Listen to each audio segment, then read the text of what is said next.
akan langsung membahas seperti apa komposisi Kabinet Besutan Prabowo. Kami akan langsung membahasnya bersama Direktur Eksekutif Carta Politika Yunarto Wijaya. Selamat malam, Mas Toto.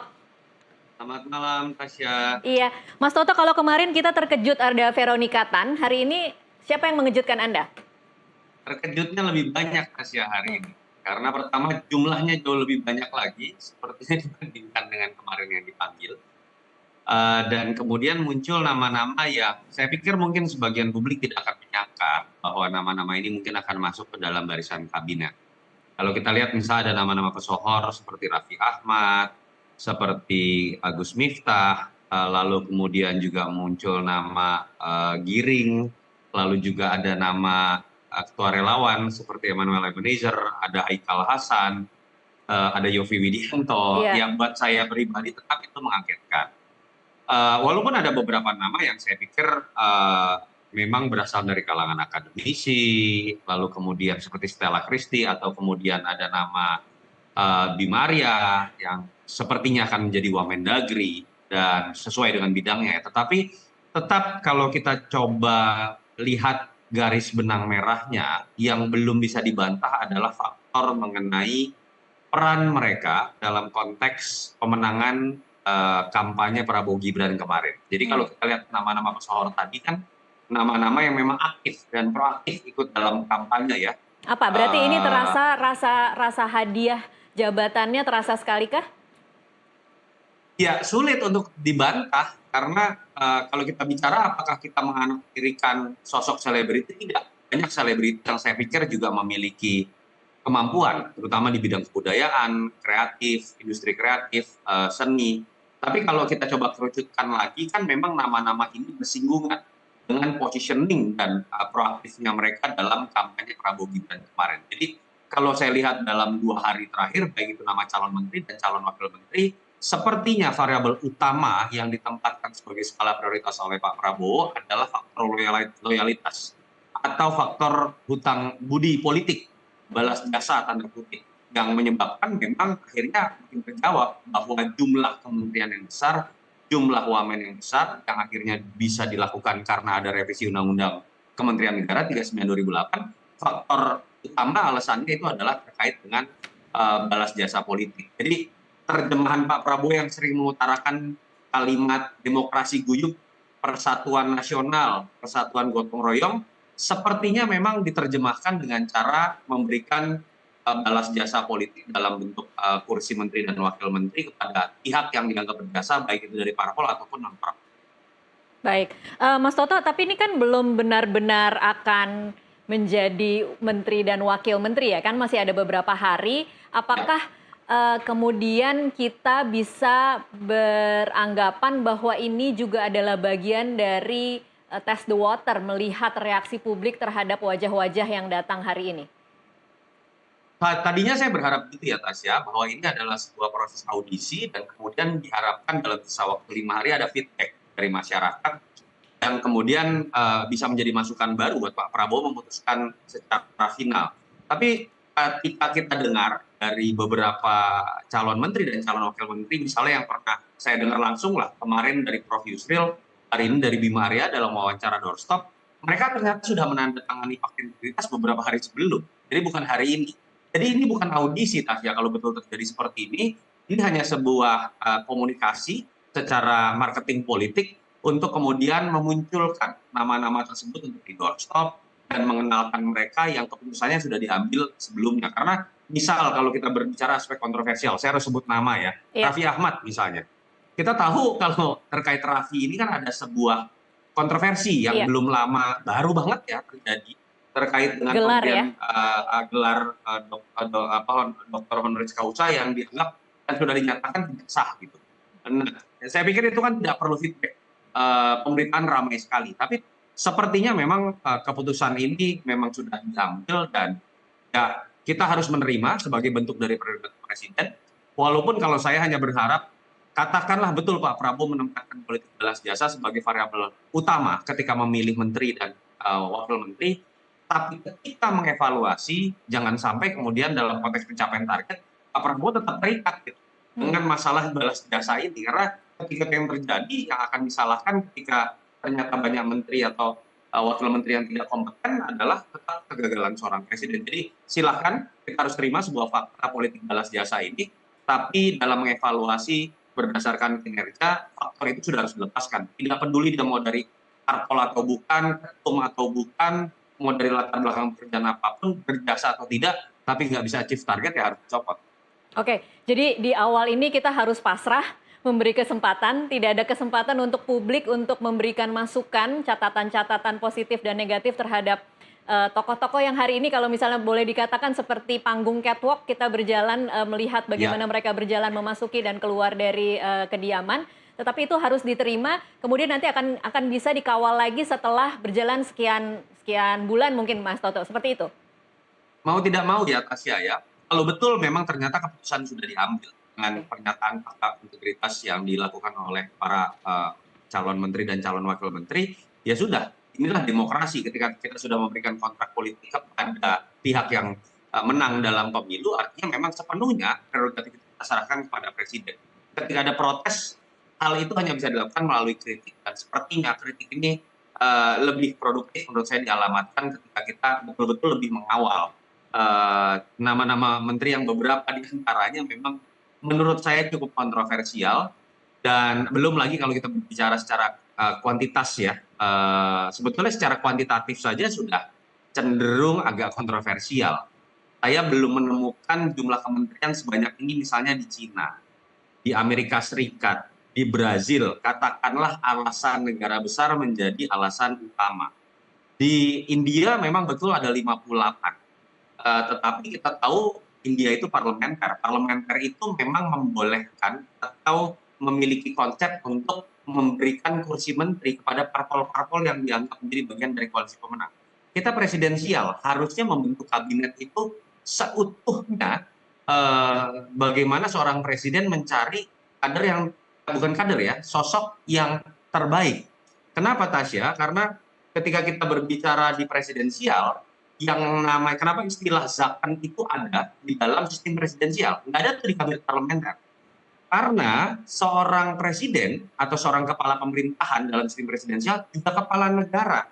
Artinya ketika dia memiliki pembantu, dalam hal ini pembantu di pemerintahan, untuk tetap menghormati kapasitasnya sebagai seorang kepala negara, harusnya menteri itu tidak boleh lagi merangkap menjadi ketua umum parpol, pengurus parpol, sehingga bisa dipastikan bawahan dari kepala negara dan kepala pemerintahan ini loyalitasnya hanya kepada presiden. Iya. Kerjanya fokusnya hanya membantu presiden, bukan bagi dua antara ngurusin parpol, lalu loyalitasnya masih terbagi untuk parpol dengan Tapi untuk presiden itu sudah negara. terjadi di periode kedua ini kan Mas Toto, jadi agak sulit kemudian kita meminta agar itu tidak terjadi lagi di pemerintahan Prabowo. Apakah tidak pernah terjadi? Tasya, sebetulnya Pak Jokowi, kalau betul ya, Pak Prabowo kan mengatakan guru politiknya kan orang Solo ini kan bernama Jokowi dalam pidatonya ya. Pak Jokowi itu pernah membuat sebuah terobosan pada saat awal pembentukan kabinet di tahun 2014. Iya, di Pak periode Jokowi pertama selain ya. selain membuat terobosan dengan kemudian memeriksa terlebih dahulu KPK, track record dan portfolio, yang kedua itu walaupun tidak tertulis, Pak Jokowi itu jadi browsing. Mengatakan bahwa menteri yang sudah terpilih harusnya melepaskan dari kepengurusan parpol. Uang kerja satu bidang saja sulit, apalagi kemudian bisa fokus sebagai pembantu presiden. Walaupun Pak Jokowi akhirnya menjadi politisi, menormalisasi dirinya menjadi politisi normal dan harus menerima kenyataan itu. Harapan saya tadinya, kita melihat seorang jenderal yang katanya jauh lebih tegas, yang katanya betul-betul tidak punya beban. Saya berharap tadinya terobosan-terobosan seperti itu lebih bisa diperlihatkan oleh seorang jenderal yang terpilih menjadi seorang presiden. Walaupun ketika kita melihat dalam 2 hari terakhir, terus terang nuansa bagi-bagi, nuansa politik dagang sapi ya, harus kita katakan baik secara kuantitatif ataupun kualitatif ini yang lebih terlihat, dan pertanyaannya apakah ini akan menyandera presiden atau tidak, ya saya berharap saya salah, tetapi tantangannya akan jauh lebih besar. Baik, Mas Toto, saya ingin kembali lagi soal jumlah. Kan kita bicara soal 46 tadinya, tetapi kemarin yang datang itu 49, hari ini 51. Dalam bayangan Anda, ini akan seperti apa memasukkan nama-nama yang lebih banyak daripada porsinya? Iya, pertama kan ini kan memunculkan konsekuensi Tasya, perubahan nomenklatur ya. Dan kalau kita ingat lagi, saya hanya ingin merefer apa yang pernah terjadi. Pak Jokowi itu dulu dengan rumah transisi, tim transisinya, harusnya itu kesimpulannya membuat 27 kementerian pada saat 2014. Dari biasanya sekitar 33, 34. Tetapi itu kan perampingan ya, tapi tidak jadi dilakukan karena Pak Jokowi mengatakan, ini statement di hadapan publik, perubahan nomenklatur itu butuh waktu 1,5 sampai 2 tahun. Sementara kita ingin besok sudah bekerja. Artinya, ini akan langsung menghadapi sebuah tantangan. Apakah perubahan nomenklatur ini bisa dilakukan dalam waktu cepat? Sehingga kita tahu Pak Prabowo ini kan punya ambisi lebih besar dibanding Pak Jokowi. Target pertumbuhan ekonomi 8%. Pak Jokowi itu setinggi-tingginya hanya 7%, baik 2014, 2019, konteks target pencapaian hanya 5%. Artinya Pak Prabowo ini harusnya kerjanya lebih kencang lagi.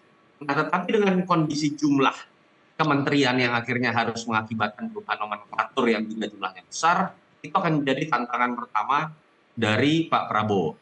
Yang kedua, ya ketika berbicara mengenai lebih banyak jumlah aktor yang terlibat di dalam sebuah organisasi, potensi konflik juga menjadi lebih besar. Ketika berbicara mengenai lebih banyak partai, potensi konflik of interest juga lebih besar. Dan menurut saya ini juga akan menjadi sebuah tantangan tersendiri. Jadi ini bukan masalah kita mengharamkan besar atau kecil, tapi sebuah lompatan yang jauh berbeda dibandingkan dengan yang sifatnya existing, itu membutuhkan penyesuaian yang juga extra effort. Sehingga kemudian jangan-jangan setahun pertama akan diisi oleh penyesuaian baik yang sifatnya prosedural seperti nomenklatur, ataupun penyesuaian budaya ketika terlalu banyak aktor yang ada di dalam kementerian ini. Baik, ini masih ada 5 hari jelang 20 Oktober.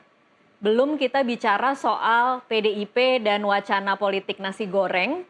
Itu kira-kira akan seperti apa? Apakah perlu diantisipasi juga? Karena kalau tadi mengutip Sufmi Dasko mengatakan 1-2 hari ini masih dinamis, hingga 18 sampai 19 Oktober masih akan ada pertimbangan-pertimbangan. Berarti masih terbuka lebih besar lagi dari ini atau seperti apa Mas Toto kira-kira? Iya, memang kalau dilihat salah satu variabel yang masih bisa membuat perubahan, terutama secara politik ya, adalah pertanyaan mengenai PDI Perjuangan akan masuk atau tidak ke dalam barisan koalisi. Tadi Bang Sufmi Dasko mengatakan akan ketemu kok, pasti ketemu gitu ya.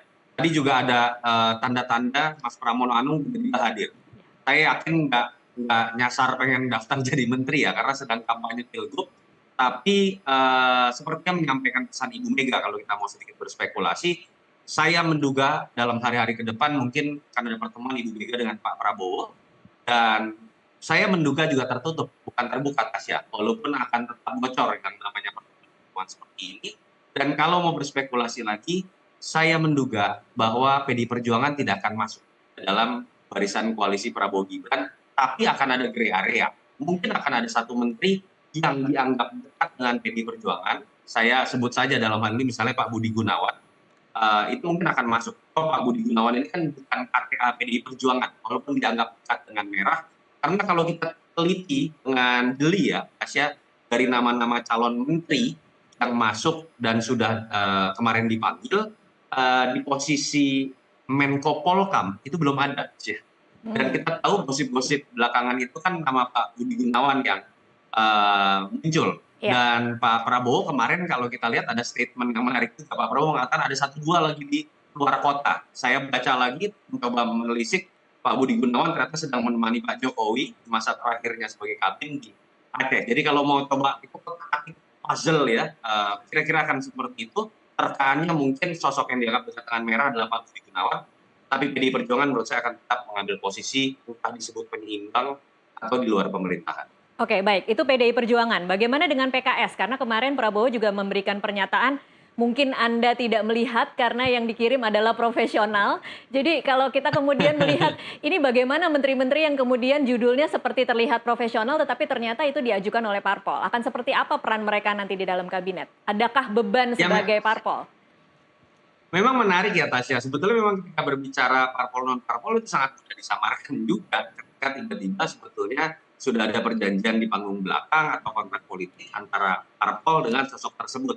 Hei, Anda memiliki loyalitas kepada partai saya ya, karena saya yang mendorong Anda, ada balas jasa apapun bentuknya. Dan isu itu sekarang sedang berseliweran. Misalnya ada konglomerat tertentu yang dianggap punya saham di situ, dan konglomerat ini diasosiasikan dekat dengan partai tertentu. Saya nggak berani berbicara karena memang betul-betul kabar burung ya, tetapi hal itu sangat mungkin terjadi, terutama ketika berbicara salah satunya misalnya mengenai parpol-parpol yang sudah menyatakan dukungan kok seperti PKS, tapi kok tidak masuk begitu. Dan bukan tidak mungkin di situ ada gray area bahwa yang didorong adalah profesional yang sebetulnya di belakangnya didorong oleh partai tersebut. Kenapa dilakukan seperti itu? Ya mungkin ada sebuah kesepahaman bahwa ketika Anda adalah partai yang belakangan masuk, tidak berdarah-darah dan tidak berkeringat pada masa kampanye, Anda harus menunggu kloter berikut ketika terjadi proses reshuffle. Tetapi di masa jeda ini silahkan dorong yang bukan kader, tapi dianggap dekat oleh partai Anda. Jadi itulah seni dari panggung belakang politik, pengambilan keputusan politik yang saya meyakini dalam penyusunan kabinet yang jumlahnya banyak sekali dan terlihat poin balas jasanya, terjadi juga hal-hal seperti itu yang sulit kita deteksi kecuali kita menginvestigasi lebih mendalam. Baik, cukup menarik ya ketika kita bisa melihat ada strategi baru, tidak kader tetapi punya beban seperti Ya. kader. Nanti kita akan bahas